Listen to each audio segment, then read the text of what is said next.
Hi friends, I hope that you are well on this summer day. We are reading chapter 5 of Frindle, The Report. By lunchtime the next day, Nick had a bad feeling in the pit of his stomach. 7th period was coming. He was going to have to stand up in front of Mrs. Granger's class. The eyes of everyone in the class would be glued to his face. And Mrs. Granger's eyes would be cranked up to maximum punch power. He looked over his notes again and again. The First English Dictionary, The Growth of the English Language, William Shakespeare, words from French and German, new words, old words, new inventions, Anglo-Saxon words, Latin and Greek roots, American English. It all became a big jumble in his mind. And his grand plan from the night before, in the harsh fluorescent light of the school day, it seemed impossible. What is it with the clocks in school? When you're planning to go to the carnival after school, the clocks in every class practically run backwards, and the school day lasts for about 3 weeks. But if you have to go to the barber or go shopping for clothes after school, zip. The whole day is over before you can blink. And today, after lunch, periods 5 and 6 went by in 2 ticks. As the 7th period bell rang, Mrs. Granger walked into the classroom, took 4 steps to her desk at the side of the room, flipped open her attendance book, glanced out at the class, and made 2 little check marks. Then, looking up at Nick, she said, "I think we have a little report to begin our class today, Nicholas." 15 seconds into 7th period, and Nick was on stage. This lady plays for keeps, thought Nick. He gulped, grabbed his crumpled note cards and his book bag, and he walked to the front of the room. He stood next to the giant dictionary on its little table, and Mrs. Granger walked to the back of the classroom and sat primly on a tall stool next to the bookcase. She was wearing her blue uniform. Taking a deep breath, Nick began. Well, the first thing I learned is that the English Language Dictionary, Mrs. Granger interrupted. Excuse me, Nicholas, but does your report have a title? Nick looked blankly at her. A title? No, I didn't make a title. Class, please remember to include a title whenever you prepare an oral or written report. Now, please go on, Nicholas. And she smiled and nodded at him. Nick began again. Looking right at Mrs. Granger, he said, "The dictionary." A couple of kids thought that was funny, but Nick played it straight and just kept talking. A lot of people think that the first English dictionary was put together in the 1700s by a man named Samuel Johnson. He lived in London, England.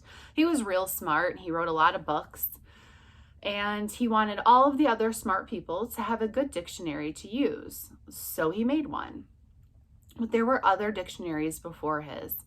The thing that was different about Johnson's dictionary was its size. First of all, he had over 43,000 words in it. The whole class made a bunch of noise at this big number. Ooh, and wow, and stuff like that. And Nick lost his concentration. He glanced up at Mrs. Granger, expecting to see those eyes drilling a hole in him, but they weren't. They were almost friendly in a teachery kind of way. She shushed the class and said, "Go on, Nicholas. That is a fine beginning." Nick almost smiled, but he saw all the kids staring at him, so he gripped his note cards even tighter and jumped back in.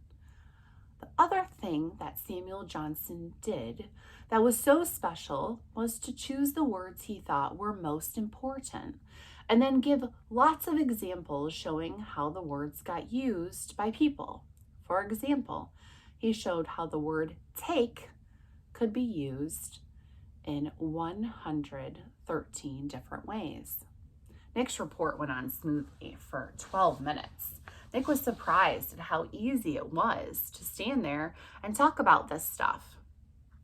At the end of the first 5 minutes, Mrs. Granger had to stop Nick again to say, "Class, it is not good manners to yawn out loud or to put your heads down on your desks when someone is giving an oral report." No one in the class cared one little bit about the report, except Mrs. Granger. Every time Nick glanced up, she was smiling, and her eyes were not the least bit icy or sharp. She was eating this stuff up, listening and nodding, and every once in a while she would say, "Very good point," or "Yes, that's exactly right." The next time Nick looked up, he saw Mrs. Granger sneaking a look at her watch. 18 minutes gone by. Maybe his idea was going to work after all. Time for phase 2. Reaching into his book bag, Nick pulled out the red dictionary he had brought from home, the one most of the kids had, the one Mrs. Granger said they should use. Nick said, "This is the dictionary that I use at home for my vocabulary work. And I opened it last night to the very front and found there, and right there I found out a lot about how the dictionary was made, right in this book. So I thought some of the ideas would be good as part of my report. It says here, Nicholas." Nick looked up. Mrs. Granger got off her tall stool, and its wooden legs made a screech on the linoleum, had snapped to attention, and the class was alert again. Mrs. Granger smiled, raised her eyebrows, and pointed to her watch. "Nicholas, I think the class should read that at home for themselves." Now, John's hand went up in the air, and as Mrs. Granger's nod, he said, "But I don't have that dictionary at home, Mrs. Granger. I have the blue one." And several other kids immediately said, "Me too." Mrs. Granger tried not to show that she was annoyed. "Very well, Nicholas, but it shouldn't take too long. We have other things to do today." Nick kept his eyes open wide and nodded, adjusted his glasses on his nose, and began to read. Without question, this modern American dictionary is one of the most surprisingly complex and profound documents ever to be created. For it embodies unparalleled etymological detail, reflecting not only superb lexicographic scholarship, but also the dreams and speech and imaginative talents of millions of people over thousands of years.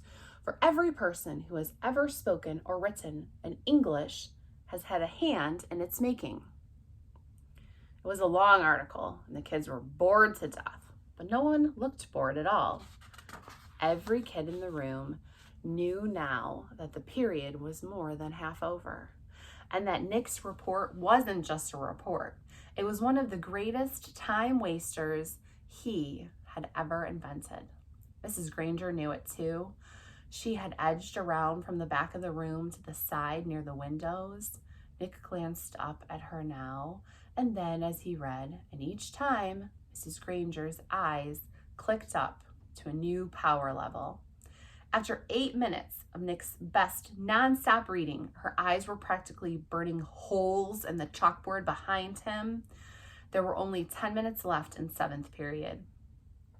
When he took a breath to start a new paragraph, Mrs. Granger cut him off. "That is fine. That's a fine place to stop, Nicholas. Class, let's all give him a round of applause for his report." The applause didn't last long. As Nick took his book bag and his notes and sat down, Mrs. Granger's eyes went back to almost normal. And she actually smiled at him. "Although your report was a little long," she paused to let that sink in, "it was quite a good one. And isn't it fascinating that English has more different words than any other language used in the world?" She pointed at her large dictionary. "That one book contains the definitions of more than 450,000 words. Now, wasn't I right, Nicholas? All this will mean so much more since you learned about it on your own. Mrs. Granger was beaming at him. Nick sank lower in his chair. This was worse than writing the report, worse than standing up to give it. He was being treated like the teacher's pet. And he had the feeling she was doing it on purpose. His reputation was in great danger. So he launched another question. He raised his hand, and he didn't even wait for Mrs. Granger to call on him. Yeah, but I still don't really get the idea of why words all mean different things. Like, who says that dog means the same thing that goes woof and wags his tail? Who says so? And Mrs. Granger took the bait. Who says dog means dog?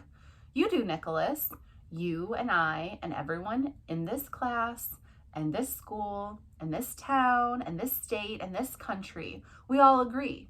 If we lived in France, we would all agree that the right word for that hairy, four-legged creature was a different word, sheen. It sounds like sheen. But it means what dog means to you and me. And in Germany, they say Hund, and so on, all around the globe. But if all of us in this room decide to call that creature something else, and if everyone else did too, then that's what it would be called. And one day, it would be written in the dictionary that way. We decide what goes in that book. And she pointed at the giant dictionary, and she looked right at Nick, and she smiled again. Then Mrs. Granger went on. But of course, that dictionary was worked on by hundreds of very smart people for many years. So as far as we are concerned, that dictionary is the law. Laws can be changed, of course, but only if they need to. There may be new words that need to be made, but the ones in that book have been put there for good reasons. Mrs. Granger took a look at the clock. 8 minutes left. Now then, for today, you were to have done the exercises beginning on page 12 in your Words Alive book. Please get out your papers. Sarah, will you read the first sentence, identify the mistake, and then tell us how you corrected it? Mrs. Granger jammed the whole day's work into the last 8 minutes.